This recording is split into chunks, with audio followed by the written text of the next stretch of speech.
Good evening, praise the Lord. सभी मसीह भाई बहन बच्चों को जय प्रभु यीशु मसीह की। किसी वजह से वीडियो कट गया था और उसका जो शेष भाग वचन बाकी है उसको मैं आपको पूरा पढ़ करके सुना देना चाहता हूँ, तो वचन को ध्यान से सुने। मैं पढ़ रहा था दूसरा कुरिन्थियों 9 अध्याय 6 से 15 आयत तक। तो मैं 6 से फिर से शुरू करता हूँ। परंतु बात यह है, जो थोड़ा बोता है वह थोड़ा काटेगा भी, और जो बहुत बोता है वह बहुत काटेगा। हर एक जन जैसा मन में ठाने वैसा ही दान करे, न कुड़कुड़ के और न दबाव से, क्योंकि परमेश्वर हर से देने वालों से प्रेम रखता है। आपके मन में खुशी होना चाहिए। परमेश्वर के राज्य की सेवा के लिए देने के लिए आपके मन में खुशी होना चाहिए, और आप जब खुशी के साथ आप परमेश्वर के राज्य की सेवा के लिए देते हैं, परमेश्वर प्रसन्न होता है। और परमेश्वर की प्रसन्नता जो है वो कितनी भरपूरी की आशीष है, आप हम सब जान सकते हैं। परमेश्वर सब प्रकार का अनुग्रह, अब वो जो आशीष आपको मिलने वाली है वो ध्यान से सुने। और यहाँ लिखा हुआ है 9 का दूसरा कुरिन्थियों 9 का 8 में, जब हम परमेश्वर के राज्य की सेवा के लिए अपने मन को तैयार करके मन में ठान लेते हैं कि हमें परमेश्वर के राज्य की सेवा में आत्मा और सच्चाई से सेवा करनी है, तो यहाँ लिखा है परमेश्वर ऐसे लोगों को परमेश्वर सब प्रकार का अनुग्रह तुम्हें बहुत याद से दे सकता है। कितने से? बहुत याद से, आपके सोचने से, चाहने से, इच्छा से कहीं बढ़कर, जिससे हर बात में क्या? हर बात में और हर समय क्या? हर समय, ये बहुत बड़ी बात है। हर समय सब कुछ, कितना जी? सब कुछ, जो आपने सोचा भी नहीं, वो सब कुछ जो तुम्हें आवश्यक हो तुम्हारे पास रहे। किसके पास रहे? हमारे पास, आपके पास, हम सब के पास रहे। और हर एक भले काम के लिए तुम्हारे पास बहुत कुछ हो। कितना हो? बहुत कुछ हो। और जैसा लिखा है, क्या लिखा है? उसने बिखेरा, उसने कंगालों को दान दिया, उसका धर्म सदा बना रहेगा। अतः जो बोने वालों को बीज और भोजन के लिए रोटी देता है वह तुम्हें बीज देगा। अतः जो बोने वालों को बीज और भोजन के लिए रोटी देता है, तो आप केवल रोटी से ही संतुष्ट न हुए। परमेश्वर भरपूरी का है, और परमेश्वर ने वादा किया मैं तुझे भरपूरी से आशीष दूंगा। 8 आयत में जो मैंने आपको पढ़ के सुनाया, और वो तुम्हें बीज देगा। तो आप चाहते हैं कि आपको बीज मिले, आप परमेश्वर के राज्य की सेवा के लिए बीज बोना चाहते हैं, तो वो तुम्हें बीज देगा, अर्थात बहुत याद का धन देगा, और उससे फलवंत करेगा, मल्टीप्लाई करेगा जी। आपके सोचने से, चाहने से, इच्छा से कहीं बढ़कर जब आप अपने मन की तैयारी करते हो, तो परमेश्वर आपको वह धन देगा, बीज देगा, और फलवंत करेगा, और तुम्हारे धर्म के फलों को बढ़ाएगा, बहुत याद से बढ़ाएगा। चाहते हैं आप?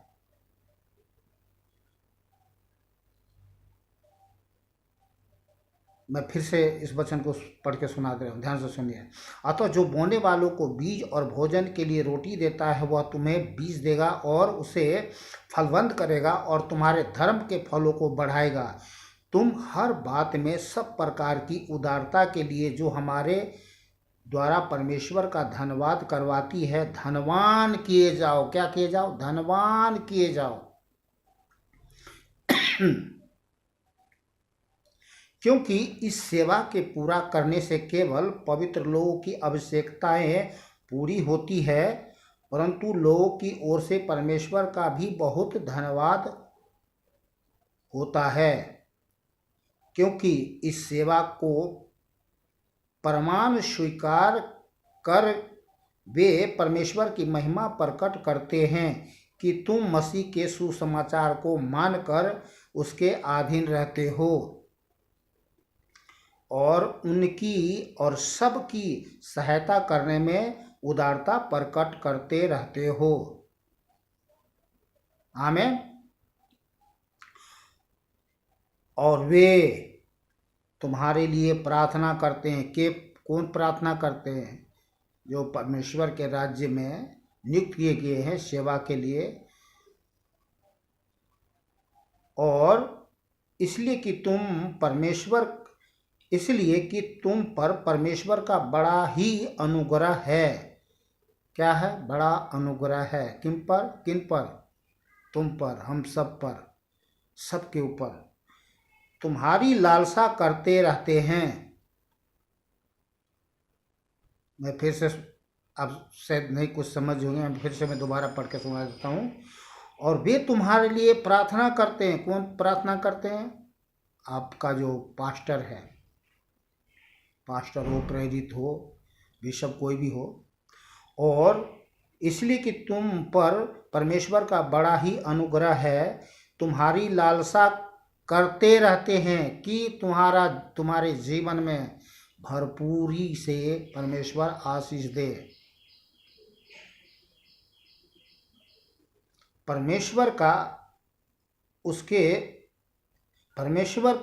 उसके उस दान के लिए जो वर्णन से बाहर है, धन्यवाद हो। आमीन। तो आज का जो वचन है वो हम में से प्रत्येक के लिए है, और आज के वचन से हम सीखते हैं कि उदारता एक बहुत बड़ी आशीष का मूल कारण है। और इफिसियों 4:17 में लिखा है, यह नहीं कि मैं दान चाहता हूँ, परंतु ऐसा फल चाहता हूँ जो तुम्हारे लाभ के लिए बढ़ता जाए। तो परमेश्वर आपसे, हमसे कुछ मांगता नहीं है, चाहता नहीं है। परमेश्वर स्वयं सबको जीवन श्वास देने वाला परमेश्वर है और किसी के हाथों से सेवा नहीं लेता। पर हाँ, हम लोग जानते हैं, हम लोग परमेश्वर के बेटे हैं और बेटियां हैं, और परमेश्वर ने हमें और आपको, हम सबको इसलिए जीवन दिया है कि इस जीवन के द्वारा परमेश्वर की महिमा हो। तो इस जीवन के द्वारा हम सब मिलकर परमेश्वर की महिमा करें। इस संसार में जो कुछ भी परमेश्वर ने हमारे जीवन में भरपूरी दिया है, और इस भरपूरी की जीवन पाकर, भरपूरी की सुख पाकर, संपत्ति पाकर, सब कुछ पाकर करके स्वार्थी, घमंडी, पाखंडी न बन जाएं, जैसा कुछ लोग कर रहे हैं। शैतान ने कितने लोगों को मन, दिल, दिमाग को खराब कर दिया है। वे चाहते हैं कि हम इस संसार का धन संपत्ति पर राजा बन के राज्य करे, बैठ करके शैतान बन जाएं। पर ये दुनिया का सोच है, दुनिया का विचार है, ये दुनिया के लोग हैं। पर हम में से परमेश्वर के जितने भी बेटे बेटियां, दास दासियां हैं, हमारे जीवन की भली इच्छा यही होता है कि जहाँ तक हो सके परमेश्वर की महिमा इस जीवन से हो। आमीन। तो आज के वचन से आपने बहुत कुछ सीख गए होंगे, समझ गए होंगे कि हमेशा तैयारी बनाए रखें। कब आपके मन में परमेश्वर बात करे अपने सत्य वचन से, अपने दास से, दासी से, बेटों से, बेटियों से, भाई से, बहन से, और जब परमेश्वर आपसे बात करता है आपके कान में, आप अपने कान में सुनते हैं, तो अपने मन को कठोर ना करें। जहाँ भी हैं, जिस राज्य में हैं, जिस देश में भी हैं, तन मन धन से प्रभु की सेवा करें। न हम कुछ लेके आए हैं, न कुछ लेकर के जाएंगे क्या? जो हम अपने मन में ठाना है। देखिए, बाइबल में परमेश्वर का सत्य वचन सभी लोग पढ़ते हैं, सारी दुनिया के लोग पढ़ते हैं, पर जो हम अपने दिल में लिखते हैं वो हमारे दिल को परमेश्वर पढ़ता है। ये बड़ी महान बात है। तो हम अपने मन में, दिल में क्या लिखते हैं, क्या सोचते हैं, क्या चाहते हैं, क्या इच्छा रखते हैं, ये परमेश्वर हमारे दिल को पढ़ता है, हमारे मन को पढ़ता है। इसलिए हमेशा अपने मन को तरोताज़ा रखें, अच्छा सोचे, अच्छा बोले, अच्छा करे, और जहाँ तक हो सके हर एक दूसरे के साथ भलाई करे और परमेश्वर की सेवा तन मन धन और आत्मा से सच्चाई से करते रहें। और इस बात को हमेशा ध्यान रखें, न हम कुछ लेकर आए हैं और न लेकर के जाएंगे। परमेश्वर की दया, कृपा, अनुग्रह, करुणा, भलाई हमेशा हम सबके जीवन पर बनी है और आगे भी बनी रहेगी। हम कुछ दिन, कुछ सप्ताह, कुछ महीने, कुछ साल इस धरती पर हैं, और जब तक हैं ये हमारे लिए बहुत महान बात है। चलिए फिर मिलते हैं कल दूसरे वीडियो में प्रभु के सत्य वचन के साथ। खुश रहे, आनंदित रहे, सुरक्षित रहे और भला चंगा रहे। सभी भाई बहन बच्चों को, दोस्तों को नमस्कार, सत श्री अकाल, आदाब, जय प्रभु यीशु मसीह की।